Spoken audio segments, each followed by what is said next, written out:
Perkenalkan, nama saya Iftiha Brilian Khairinisa, NIM R0217052. Di sini saya akan menjelaskan prosedur penanganan keadaan darurat bencana kebakaran dan evakuasi korban.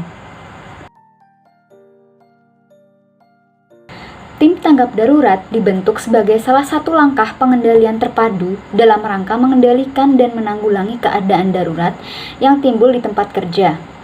Tim ini beranggotakan perwakilan dari semua departemen atau unit kerja, terdiri dari tim kebakaran, tim penyelamat, tim keamanan, tim medis, dan tim komunikasi. Pada kasus ini, kebakaran kecil yang terjadi termasuk keadaan darurat tingkat 1, yaitu keadaan darurat yang berpotensi mengancam bahaya manusia dan harta benda atau aset, yang secara normal dapat diatasi oleh personil jaga dari suatu instalasi atau pabrik dengan menggunakan prosedur yang telah dipersiapkan, tanpa perlu adanya regu bantuan yang dikoordinir.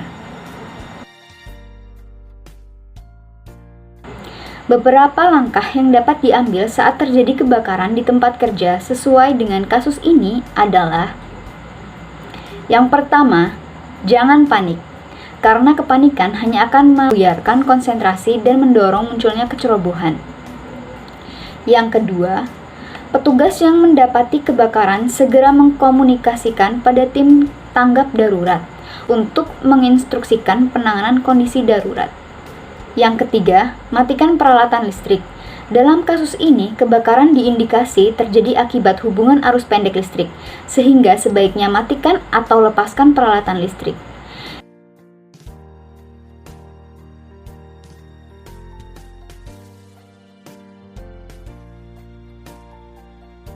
Jika aliran listrik dirasa belum terputus secara keseluruhan, matikan sekring listrik pada area tersebut oleh tim keamanan.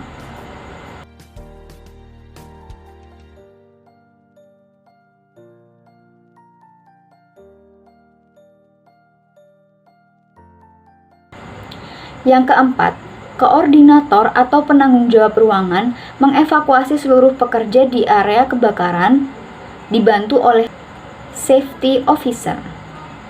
Pada kasus ini, ruang workshop timbul api mula dan asap. Indikasi sementara berasal dari hubungan arus pendek aliran listrik. Maka petugas segera melakukan upaya pemadaman kebakaran menggunakan APAR jenis dry chemical atau CO2.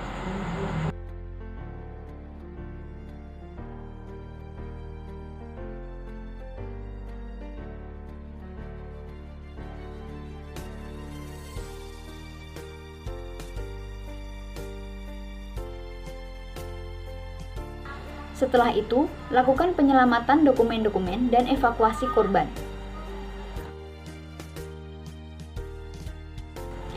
Pada kasus ini, korban tidak sadarkan diri dan ada indikasi korban tersengat peralatan yang berarus listrik. Maka langkah penanganan yang dilakukan adalah: yang pertama, jauhkan korban dari sumber listrik menggunakan benda isolator.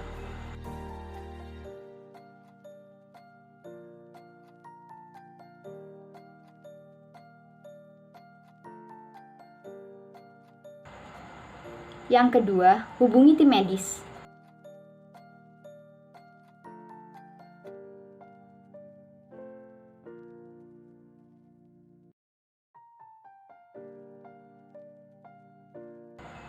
Yang ketiga, sambil menunggu tim medis datang, periksa keadaan korban, meliputi periksa tubuh korban, apakah terdapat luka bakar.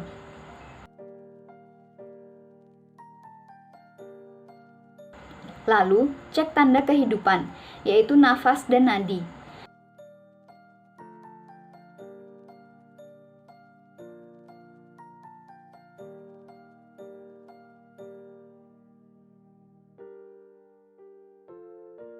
Dalam kasus ini, korban terindikasi henti nafas, maka segera lakukan teknik RJP.